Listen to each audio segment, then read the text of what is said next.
Epstein files அப்படிங்கிறது இப்போ ரீசெண்டாக பயங்கர ட்ரெண்டிங்கில் போயிட்டு இருக்கு. அதை பற்றி நிறைய பேருக்கு வந்து அது என்ன டீடைல்ஸ் அப்படிங்கிறது தெரியாமல் இருக்கும்.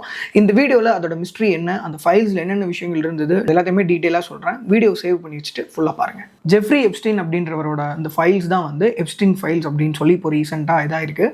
அது ஆக்சுவலி 2+ மில்லியன் ஃபைல்ஸ் வந்து இருக்கான். வெறும் ஒரே ஒரு ஃபைல் மட்டும் ரிலீஸ் பண்ணதுக்கு இவ்வளோ பெரிய விஷயங்கள், ஹார்ட் பிரேக்கிங்கான விஷயங்கள் நமக்கு நிறைய தெரிய வந்திருக்கு. ஜெஃப்ரி எப்ஸ்டீன் அப்படின்றவர் ஒரு டீச்சர், இல்லீகலாக வித்தவுட் டிகிரி ஹையர் பண்ணப்பட்ட ஒரு teacher, professional child sex offender, social rapist, அதை தாண்டி ஹியூமன் டிராஃபிக்கர். இந்த மாதிரி அவரை பற்றி நிறைய சொல்லிட்டே போகலாம். சாரி, அவனை பற்றி. ஸோ இந்த மாதிரி இல்லீகல் ஆக்டிவிட்டீஸ் எல்லாமே யூஎஸ் மட்டும் கிடையாது, ஆல் ஓவர் த வேர்ல்டு பெரிய பெரிய பவர்ஃபுல் பர்சன்ஸ் எல்லாருமே அவனோட கட்டுப்பாட்டுக்குள்ளே கொண்டு வந்து இந்த மாதிரி விஷயங்கள் வந்து நிறைய பண்ணியிருக்கான்.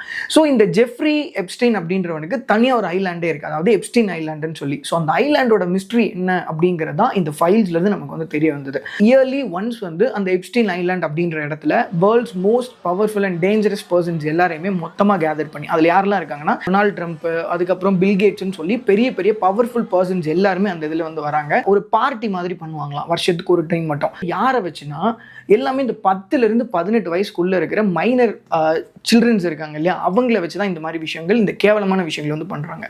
இப்போ ரீசெண்டாக ரிலீஸ் ஆன அந்த ஃபைல்ஸில் நீங்கள் எடுத்து பார்த்தீங்கன்னா கிச்சனில் வந்து ஒரு குழந்தைங்களை ஓட விட்டு இது பண்ணுறது, அதில் இதெல்லாம் தாண்டி ஒரு கொடுமையான விஷயம் என்னென்னா, இந்த சிக்கன் மட்டன்லாம் சாப்பிட்ற மாதிரி குழந்தைங்களை வந்து அவங்களோட ஸ்கின் எல்லாம் எடுத்துட்டு அதை சாப்பிட்ருக்காங்க. ஸோ அந்த மாதிரி நிறைய விஷயங்கள் வந்து இந்த இதில் வந்து வந்திருக்கு. இந்த ஜெஃப்ரி எப்ஸ்டீன் அப்படின்றவங்க வந்து இறந்ததுக்கப்புறம் அவன் எப்படி இறந்தான் அப்படிங்கிறது வந்து ஒரு மிஸ்ட்ரியாக இருக்குன்னு சொல்லி அந்த யூஎஸ் பேஸில் இருக்கிறவங்க எல்லாருமே ஒரு போராட்டம் அந்த மாதிரி எல்லாம் பண்ணும்போது கவர்மெண்ட்லேருந்து ஃபைல்ஸ் ஒன்று ரிலீஸ் பண்ணியிருக்காங்க. பிஹைண்ட் த திங்ஸ் வந்து நிறைய இருக்குது. இந்த செக்ஸ் ஒர்க் பண்ணுறது, அதை தாண்டி ப்ராஸ்டியூஷன்ஸில் வந்து நிறைய குழந்தைங்களை வந்து இன்வால்வ் பண்ணுறது, அவங்களோட ஒரு பேசிக்கான ஒரு ஹாப்பினஸ்க்காக குழந்தைங்களை வந்து கொல்றது, இந்த மாதிரி நிறைய விஷயங்கள் வந்து அவர் வந்து பண்ணியிருக்காரு. இப்போ டொனால்ட் ட்ரம்ப் மாதிரி பெரிய பெரிய பவர்ஃபுல் பர்சன்ஸ் வந்து அவரோட இருக்கும்போது அந்த வருஷத்துக்கு ஒரு டைம் கண்டக்ட் பண்ற அந்த பார்ட்டி பண்ற அந்த ஐலாண்டில் வச்சு இந்த குழந்தைங்களை அவங்க என்னென்ன பண்றாங்களோ அதை ஃபுல்லாக இவன் வந்து ஃபில்ம் பண்ணி வச்சுக்கிறான். ஒரு ஃபோட்டோஸ் எடுத்து ரெக்கார்ட் பண்ணி அந்த மாதிரி எல்லாமே வச்சுக்கிறான்.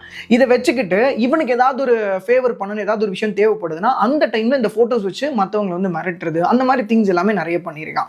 ஸோ ஒரு கட்டத்துக்கு மேலே இந்த பெரிய பெரிய பவர்ஃபுல் பர்சன்ஸ் கிட்ட இருந்து இவனுக்கு வந்து த்ரெட்டன் பண்ணி நிறைய மிரட்டல் வந்ததுக்கப்புறம் இவனே போய் யூஎஸ் கவர்மெண்ட்டில் போயிட்டு இந்த மாதிரி நான் வந்து இந்த மாதிரி தப்பு எல்லாமே பண்ணுறேன்னு சொல்லிட்டு இவனே வந்து ஒரு அப்ரூவராக மாறிட்டான். யூஎஸ் கவர்மெண்ட்டோட ஒரு அஃபிஷியல் வெப்சைட்லேயே அந்த ஃபைலை வந்து நீங்கள் செக் பண்ணி பார்க்கலாம். அதோட லிங்க் வேணும்னா நீங்கள் லிங்க்னு கீழே கமெண்ட் பண்ணுங்கள், உங்கள் டிஎம்கே நான் அனுப்புகிறேன். இல்லை ஜஸ்ட் நீங்கள் போயிட்டு எப்ஸ்டீன் ஃபைல்ஸ் பிடிஎஃப்னு டைப் பண்ணிங்கன்னா கூகுள்லேயே வரும், அதில் கூட நீங்கள் வந்து செக் பண்ணி பார்க்கலாம்.